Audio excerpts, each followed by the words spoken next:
Hi, everybody. My name is Lisa Kessler from Kessler Insurance, and I am here today on behalf of Cheers for Charity New Hampshire.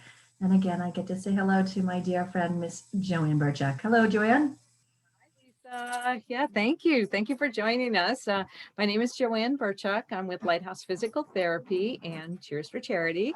And today our guest is Sarah from Workforce Housing Coalition. I knew I would mess that up. So Sarah, welcome. And we would love to have you introduce yourself and just share with us a little bit about what the organization does and what type of people you're helping and that sort of thing.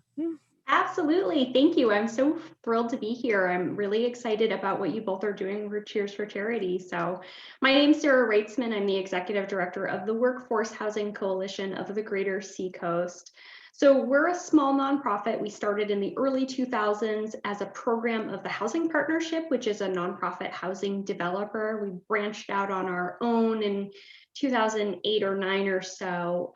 We started as a sort of a direct result of concerns from the business community. And at the time it was Optima Bank was part of this conversation, the Sheridan was part of this conversation, and the restaurants in Portsmouth were part of this conversation. They were struggling to find workers. This problem should sound familiar. This is still the issue that we're dealing with today. Employers are struggling to find employees, and due in part to our housing crisis and the shortage of housing and the unaffordability of our housing on the Seacoast. So our mission is to educate and engage communities and municipalities to advance diverse housing options. And we do this through our 4 pillars of work. So we do education, and this can be sort of public presentations, conferences, webinars, that kind of thing. And we'll go in front of, say, planning boards or partner with local organizations and do presentations that way. Did a presentation last year with the Durham Business Association. We can do things with libraries, that kind of thing. So those sort of opportunities for education about this topic of housing. We do technical assistance. This is a little more like nitty gritty into the zoning and the land use regulations. And that is our sort of ultimate goal, is we're changing land use regulations. We're helping communities change their zoning. And so we will sort of get into crafting and revising local ordinances and working with communities to help them do that to advance diverse housing options. Probably the most important thing that we do is community engagement and advocacy. So a big part of our work, and we wouldn't be successful without doing this sort of on the ground, listening to people, bringing people together and having these conversations about their housing issues and making this issue sort of real and tangible for them. And that kind of goes hand in hand with our last pillar, which is our newest pillar, something that came out of a strategic planning that we did last year, our messaging pillar. And in a way, this is something we've always been doing, but we really formalized this as a part of our work. It's probably the most important thing that we do, the most critical challenge that we deal with, is changing the conversation about housing, because there is a lot of conversation about housing across the state, and a lot of it is built on fear or misunderstandings or misperceptions. And we do a lot of myth busting and really messaging this issue as something that everyone can relate to, because everyone can relate to, everyone lives somewhere, right? And when we're talking about housing, that's something that most people have a great housing story. That sounds so comprehensive and handles a lot of different areas and communities and groups, and so amazing. Do you want to share with us maybe some of the current projects you guys are working with and initiatives and, different communities? Because obviously, the housing crisis has been going on for so long, and are we making some traction? I'd love to hear a little more update on that. Absolutely. Yeah, we have some success stories, and we have some stories of times that we were maybe almost successful. We did something that felt really great, and did it lead to zoning changes? Maybe, maybe not. Sometimes with this issue, because change is so slow and takes such a long time to happen, oftentimes it's a cumulative thing. It's many, many, many iterations. So obviously, our programs and our projects over the past year have looked a little bit different because of COVID. It's been a lot more difficult to do that community engagement part. We've been focusing lately on doing advocacy at the state level because we're right in the swing of the legislative session. It's basically crossover right around now. So our bills that are in the House are going to the Senate and vice versa. So that's occupied a lot of our time. Probably my favorite program that we've done over the past year, my favorite project we did as a direct result of COVID. So we were talking last March about, what to do and what we could do and how do we do this messaging work and put it in front of people. And what we did was put together a virtual art exhibit. So it lives on our website. It's called Where We Live, and it is quite literally a gallery of beautiful images of homes and housing and whatever sort of struck people as fitting that theme of home. And we asked each artist who submitted to also submit a sentence about what home means to them. So this project was sort of twofold. It demonstrated how beautiful housing is, but also just how sort of universal this idea, this concept of home is, something that we can all relate to, and connotes safety and warmth and welcoming. It's where you go, where you feel comfortable and feel like yourself and raise your family and put your head down.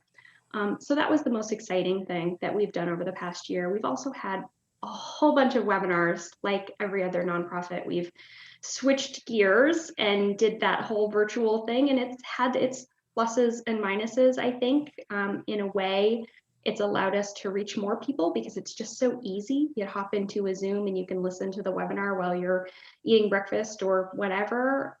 So that's been really great.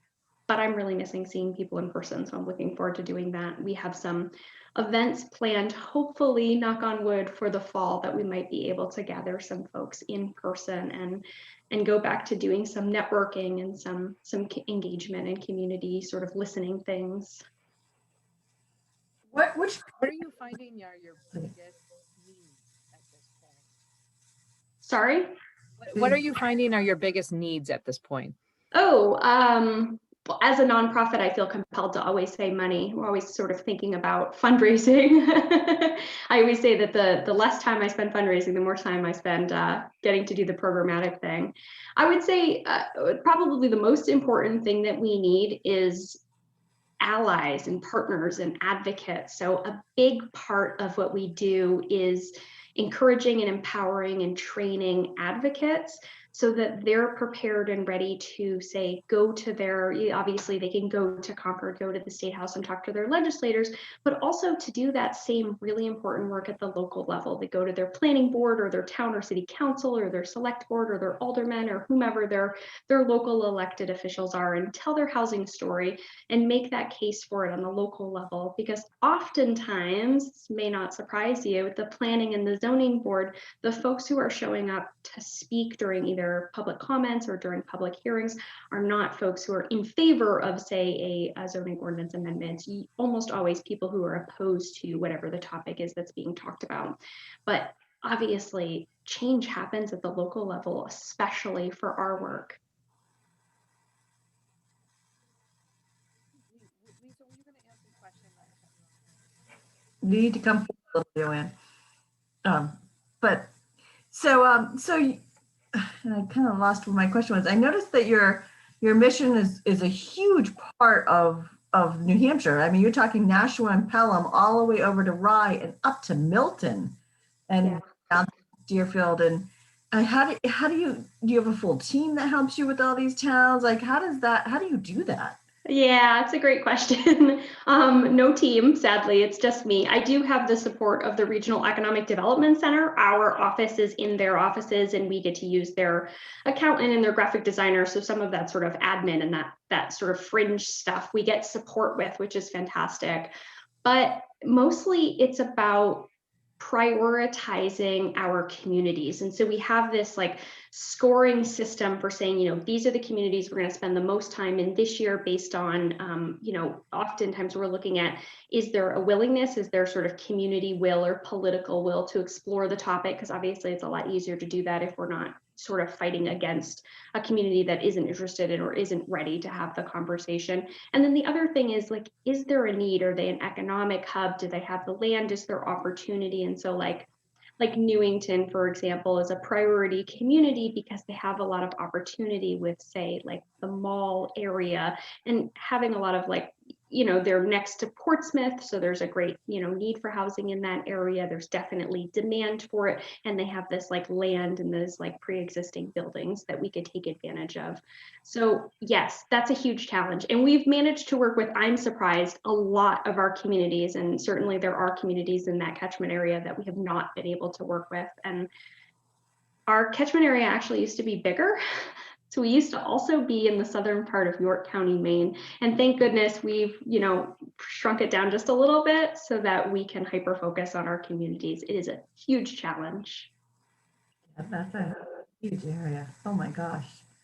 Have you noticed even more pressure and trends based upon, the growth of people who wanted to leave cities because of COVID or even prior to there? I know the housing market's through the roof in terms of purchasing homes. I can't imagine, how hard. I mean, it's crazy, isn't it? It is. Some place to live, and if they want to work in one of these communities, to have a reasonable commute. Yeah, it is really challenging. And right now, particularly, I always sort of laugh when the real estate community, so realtors always say that the market is hot, which for them is a great thing. And for us, we're like, oh no, it's way too hot.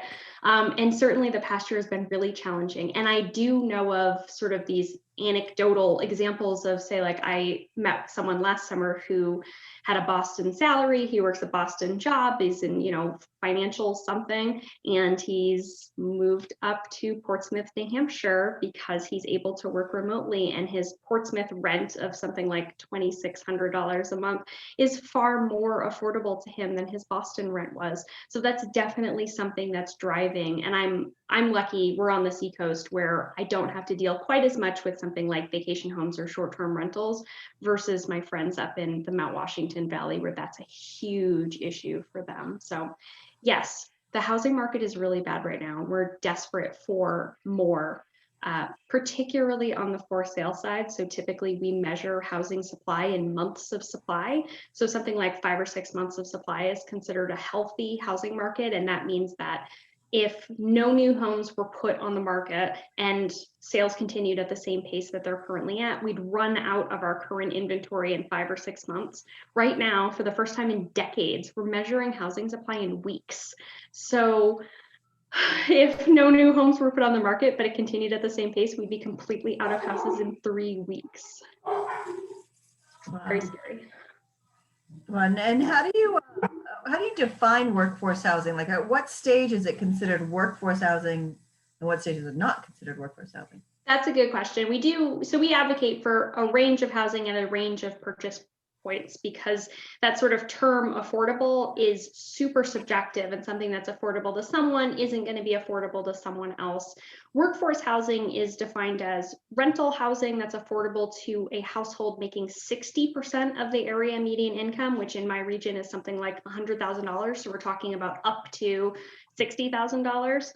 And then on the for sale side, it's housing that's affordable to people making up to $100,000.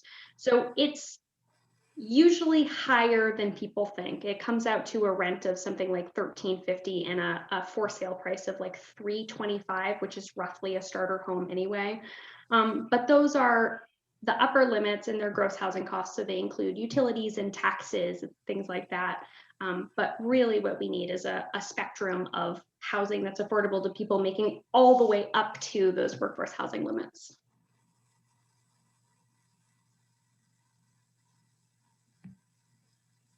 You're gonna go to, I didn't want to cut you off, Joanne. I keep doing that. Oh, well, I'm always afraid you can't hear me now, so I'm afraid to say.